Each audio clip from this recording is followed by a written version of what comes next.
Welcome to Pieces for My Puzzle. I am your host, Nikki Ship, and I'm excited to be sharing with you my life with a son on the spectrum. This podcast is for anyone who is looking for quick tips and perspective, but most of all, for hope and inspiration. So sit back, relax, and let's put the pieces together.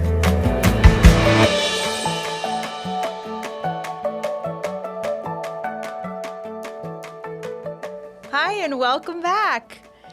My name is Nikki Ship, and I will be your puzzle master today. Welcome again back to another episode of Pieces for My Puzzle.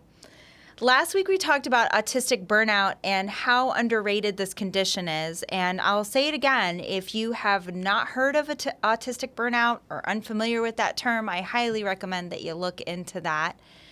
It's an unusual condition, but it's something that I think needs to be addressed and highlighted. This week, we're going to talk about one of my favorite subjects, food. So I don't know if you guys know a little bit about me, but I'm going to share a little bit about me so that you understand how I do know a little bit more maybe about this topic. But I actually have an undergrad degree in human nutrition. I have a kind of an eclectic background when it comes to my educational career, but I do have a bachelor's degree in human nutrition, and I feel really lucky that I have this degree because even before I knew Drayson was on the spectrum, I had been implementing some things to help him when he was just even a newborn. So I put this knowledge to work before I even knew that he was on the spectrum. And I will say that it has helped me in many areas with him, but it is still something that is a big struggle for us in our household with Drayson. So you have to be strong when it comes to even introducing new foods sometimes.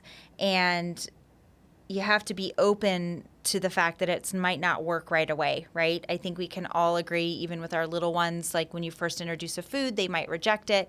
And so I'm going to pose a question. If you can guess, how many times do you think that you should introduce a food before a child decides that they're going to like it or not? Can you take a guess on what you think that number might be? It's up to 30 times, and that is for a neurotypical child or neurotypical person. This could be even more exposure times for someone on the spectrum. And the reason being is because a lot of kids on the spectrum have food aversions, and it is a real thing. It has to do with their sensory processing, and food can set off different sensory triggers. Textures, smells.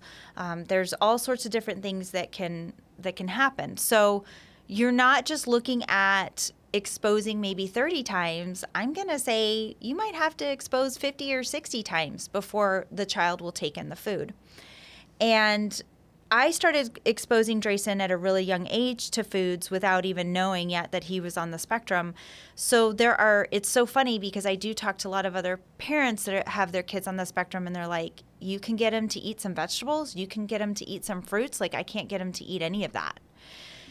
A lot of kids on the spectrum are drawn to what we call white flour foods. So anything that is coated with breading, which Drayson absolutely is. He is a chicken nugget kid all the way. Anything that's breaded, white bread, anything made with white flour, they tend to like. So trying to not necessarily break them of the habit of that, but lessen it and increase food exposures with different foods can be a difficult thing. So my first piece of advice is to just start simple. Okay, find out what textures they like and they do not like, and start with foods that don't have those textures. Okay, if you know something maybe more slimy or what appears more slimy is going to set them off, don't introduce those foods just yet. Start with some other foods. Do not get into radical or restrictive diets. Okay, unless advised by your healthcare professional. Everybody's biochemistry is different, and I'm going to encourage that you don't necessarily get into any radical or restrictive diets such as dairy-free, gluten-free, things like that, unless you think that there's an allergy or a problem. Then go get them tested. Have them tested, find out if there's a true allergy or a condition present, and then and then be careful, with how you're implementing those. But I would only do it under the guidance of a healthcare professional. Okay. I do believe that we have a lot of gluten in our diets generally anyway, as people, right? As a society, I don't necessarily believe in being completely gluten-free. So I do tend to watch that in Drayson, but it's not something that it's just like anything. If you give a kid too much sugar, they start bouncing off the walls. Gluten can set off lots of different things. So we are not gluten-free in our home, and he does not have a gluten allergy. He has been checked, he has been tested, and Drayson does not have to worry about being on a restrictive diet. So the advice that I'm giving you is more of quick tips. This isn't something that you should by any means do just because I'm telling you, but at the same time, you go to your resources that you have that can help you with that appropriately. Peer modeling can help. That's a really big deal. I remember one time we had one of Drayson's peers over, and I remember his mom said to me, "Oh, he doesn't eat any fruits and vegetables." And Drayson asked for an apple, and all of a sudden he walked up and he asked for an apple. And it's because he saw Drayson eating the apple. So she was like amazed. So I think it's funny because what you don't realize is that they do want to have similarities to people, even though they don't want to necessarily interact with each other. So there's lots of different things you can do, and I brought just a few examples today. So for those of you that are listening, I'll try to describe these, but you make it fun. Drayson doesn't like his food touching, okay? And so I had to come up with ways to get him to eat without food touching or sending it that way with lunch. And so I got tired of putting everything in baggies. So I found these bento boxes, and you can see that they have a divider in there. And they come with all these different colored tops. So it's like, for those of you listening, it's like a Tupperware container, and it has 3 different compartments in it. One large enough to maybe fit the size of a sandwich. Maybe put some fruit on the other side. Usually with Drayson, I will put in a sandwich or maybe a little pasta right here. And then I will do like some cucumbers and blackberries in the 2 little smaller ones. So he's getting some fruits and vegetables. And they come with different color tops. So what I usually do, like this has an orange, a red, a blue, and a green top. So what I usually do with Drayson is in the morning when I'm prepping his lunch for school, I'll hold these up and I'll ask him, what color top do you want with your lunchbox today, on your lunchbox today? And I let him pick the color. And the reason why I do that is because I want him to feel involved in what I'm doing. And then I'll ask him, would you like a sandwich? Would you like some butter noodles? Would you like some chicken? So I ask him different questions of what he would like in the main dish. And then I usually will give him a couple different options. So would you like cucumbers or carrots? And would you like raspberries or blueberries? And I think it's important because you're involving them then in their meal prep. And you're involving them in the decision of that. So that has been hugely helpful for us as well with Drayson. And then I also have like plate dividers that we use. So these plate dividers are really great because, and you can get these on Amazon. These ones are dishwasher safe and I think microwavable too. You can put them in the microwave.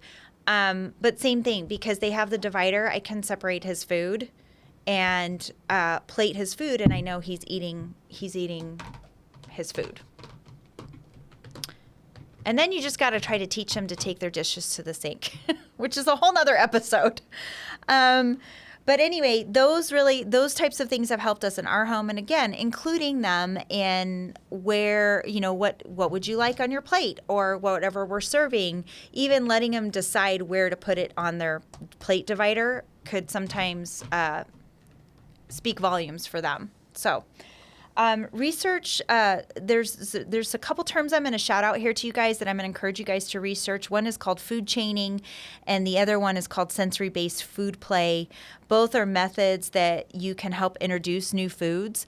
It's not something that I'm necessarily going to delve into. That might be maybe another future podcast episode. But those are some methods that you can use. And if you research those, if you Google those, just put in like food chaining or sensory-based food food play, you'll find probably a lot of blogs. There's some really great blogs. A lot of dietitians too will write some blogs about that. And kind of explaining how you can incorporate that and make it fun in your home. So work with a food specialist like a dietitian. See if they have any recommendations or anything that they can help you with. I know some state programs, I can only speak to here in Arizona, but I know state programs do have, especially when you have state services, they might have a provider that can help with food allergies or food aversions to help your child start eating. So that I had one mom that told me that she could only get her son to eat crackers and nothing more. So she had to bring in some help to try to help with those food exposures. And sometimes that's helpful for you too as a parent, right? Sometimes we have to remove ourselves from the situation and let somebody else help us do it so that we can still go on and be mom and dad, and we're not going to be the bad guys, right? The other thing that I want to point out is gut health, and I'm not going to get too much into the science of it. Again, I am not a licensed dietitian, but I do have the bachelor's degree in nutrition, so I do have some knowledge about gut health, and I think that it's important for everyone, not just for kids on the spectrum. But pre and probiotics are really helpful for kids. Supplements are beneficial as well, and I believe that everyone should be on some sort of a supplement because I think that it's really hard for us to get anything that we can get. We can't get everything on a daily basis that we need. With our food quality and processing and everything else that happens, taking a supplement's always a good idea too. And I think that that's super important. So I do have Drayson on a pre and probiotic and some supplements. This is something that I have been looking into, and actually speaking with Drayson's psychiatrist about it. We are looking into some new supplements for him that have more amino acids in them because I think he needs a little something more of that. He gets a fair amount of protein, but not a lot of protein, and that's something that we're trying to work on. But in the meantime, my plan is let's try to get him some more amino acid supplements and see if that helps him. So I am working with his psychiatrist, and I found a company that we're kind of researching right now to see if that might be a fit for Drayson. So as always, like I said, consult your physician or a dietitian if you have any more questions about maybe using some sort of supplement to help your child and make sure that they're getting the nutrients that they need. And it's different for everybody. Everybody's biochemistry is different, and there's no one size fits all in this scenario when it comes to nutrition. And I think that that's what makes this a little bit difficult. At the end of every episode, we want to highlight a story of families celebrating their wins, or maybe a special moment or something where you realize that your child was capable. So if you have a story that you would like to share with us, please email in the show at info@piecesformypuzzle.com, and we'll read your story. And if we decide that we're going to go ahead and if we're going to go ahead and read that story, we will let you know. And I'd love to read the stories and hear all of the bright moments that you've had with your kiddo on the spectrum. Today I'm going to tell you actually a really, really funny story about Drayson and one of his little peers that we carpool with. The story is actually more about him than it is about Drayson. But we have some dear friends that we carpool with that also have a son on the spectrum. So we do carpooling to and from school.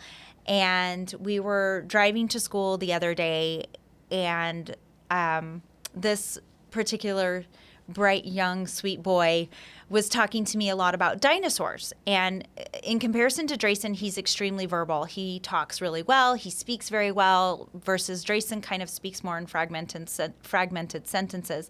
So we got into a conversation in the car about dinosaurs. So we're talking about dinosaurs, and we're talking about, different types of dinosaurs and what we think they eat. And this little boy says to me, what do you think mammoths eat? He started talking about mammoths and how big they are, and what do you think mammoths eat?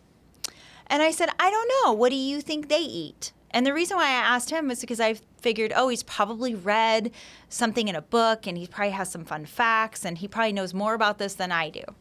So I said, I said, I don't know, what do you think that they eat? And he said to me, and I'm going to try to get through this without starting to laugh hysterically, but he said to me, fresh bush. And I said, what? And he said, fresh bush. And I said, oh. And he goes, trees and shrubs and fresh bush.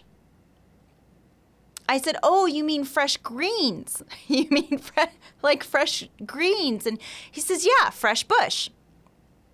Okay. So I was almost to school, thank God. And I was trying really hard not to laugh. And part of it was because I didn't want him to feel embarrassed. I didn't want him to think that what he said was wrong. So as soon as I dropped them off at school, I proceeded to laugh profusely and then call his mother to share what a wonderful, beautiful moment that we had about what mammoths eat. So it was a fun-filled morning for me. That kind of made my morning that morning. So very laughable moment. So if you have a story that you'd like to share, please email in the show at info@piecesformypuzzle.com. And this concludes our episode for today. Thank you so much for tuning in. Please like and follow us on Facebook and Instagram, and subscribe to our YouTube channel at Pieces for My Puzzle. If you like what you're hearing, please spread the word to friends and family so that we can help create better support and awareness to the autism community. And if you like what you're hearing, give us a good rating on your preferred podcast platform that you use. And that concludes our episode for today. Until next time, keep working on your puzzle, and remember, you don't have to have it all solved in a day. Take care.